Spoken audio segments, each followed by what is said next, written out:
शुभ दीपावली। आप सभी को शुभ दीपावली। जैसे ही दीपावली पास आती है हम सब हैप्पी दीपावली के संदेश भेजते हैं। ठीक ही है, दीपावली का आनंद है इसीलिए हैप्पी दीपावली कहते हैं। लेकिन अपनी जो संस्कृति है उसमें हम जो भी करते हैं वह हमें और श्रेष्ठ बनाए, उदात्त बनाए, शुभ मार्ग पर लेकर जाए, ऐसा हेतु होता है। इसीलिए अपने उत्सवों का नाम भी उत्सव, उत्सरति इति उत्सवः, जो हमें उन्नत करता है वो उत्सव है।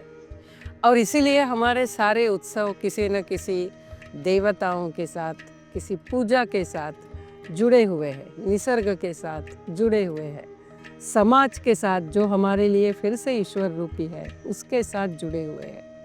और ऐसे दीपावली में हम सब आनंद से दीपावली मनाते हैं। दीपावली क्यों मनाते हैं ये बहुत लोगों को पता है, लेकिन जो थोड़ा विवादास्पद है कि जैसे हम दिवाली के समय फटाके क्यों फोड़ते हैं।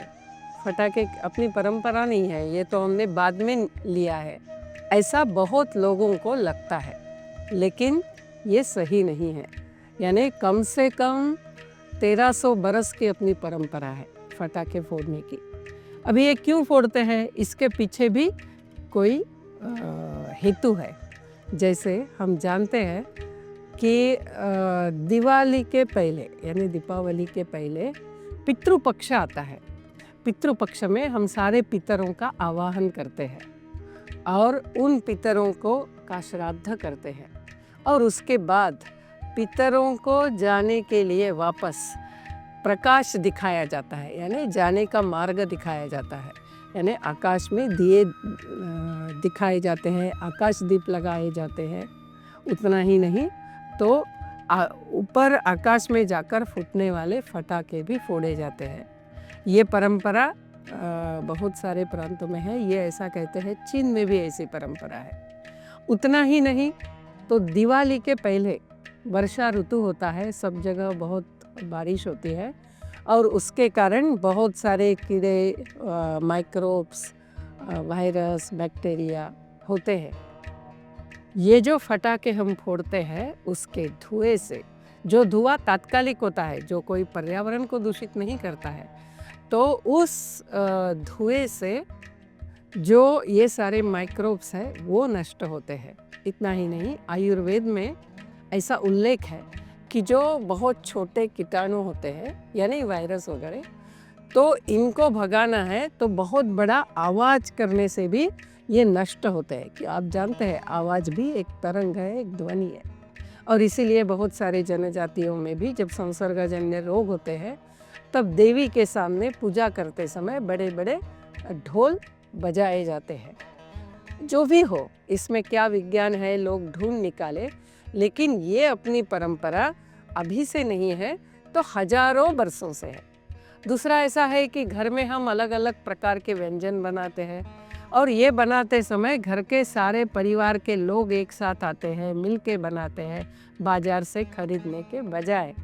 तो क्या होता है, एक प्रकार की घर की आत्मीयता और बढ़ती है, एक दूसरों से और अच्छा स्नेह बढ़ता है, अपने संबंध और अच्छे होते हैं।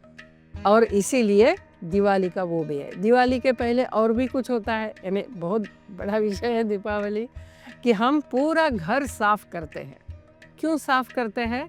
यही क्योंकि बारिश के बाद जो भी सारा घर के अंदर कभी पानी आया होगा, थोड़ा ये हुआ होगा, तो ये सारा करते हैं। यानी बाह्य दृष्टि से, यानी भौतिक दृष्टि से, फिर मानसिक दृष्टि से, फिर सामाजिक स्तर पे, ऐसे फिर अपने जो पितर है उनके स्तर पे, इन सारे स्तरों पे हम शुभ लाने का प्रयास करते हैं।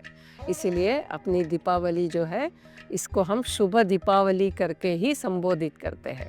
एक और बहुत महत्व का ध्यान में रखने की बात है कि भारत, भा का अर्थ है प्रकाश, रत का अर्थ है उपासना, जिसमें हम सदैव रहते हैं, लगे रहते हैं। तो सतत प्रकाश की उपासना अर्थात ज्ञान की उपासना करने वाला देश वो भारत। और इस भारत में जब हम दीपावली मना रहे हैं यानी प्रकाश का उत्सव मना रहे हैं, उसका अर्थ यही है कि अपनी ज्ञान की परंपरा, ज्ञान की उपासना यह चलती रहे। तो ऐसी यह दीपावली हम सबको शुभ हो।